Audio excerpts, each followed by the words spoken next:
latest updates, subscribe to News 9. India's COVID-19 cases surged past the 1 million mark on Friday, achieving another deadly milestone. Most of the states are yet to identify which districts are prone to see a surge in the coming days.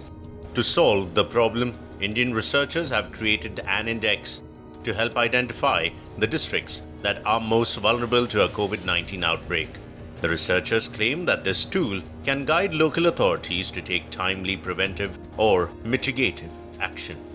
The system has been created by Rajiv Acharya and Akash Porwal of the Delhi-based research organization Population Council. The study was published in the Lancet journal and is one of the first studies from India. The Vulnerability Index presented in this paper identified a number of vulnerable districts in India which currently do not have large numbers of COVID-19 cases but could be strongly impacted by the epidemic. Our index aims to help planners and policymakers effectively prioritize regions for resource allocation and adopt risk mitigation strategies for better preparedness and responses to the COVID-19 pandemic.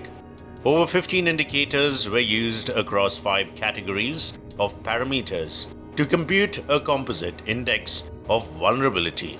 The 5 parameters are socio-economic, demographic, housing and hygiene, epidemiological, and health systems.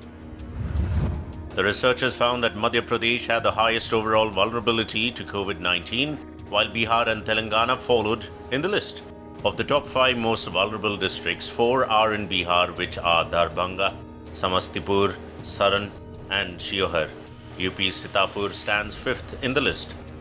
The study is aimed at predicting the risk of infection for a district and observe the similarities between vulnerability and the current concentration of COVID-19 cases at the state level.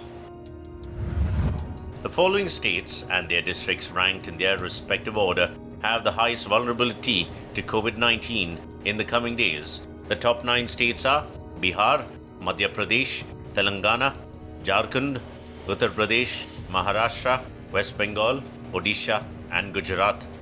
The researchers believe that the authorities could focus on each of the domains separately to reduce the COVID-19 vulnerability of a certain district. The index also indicates which districts are performing better than others, which can help authorities prioritize on resource allocation. With many studies hinting that over 6 crore Indians could be infected with COVID-19 by 2021, the government could use this index to reduce the risk. As of Friday, India has 10,03,832 COVID-19 cases with 25,602 deaths.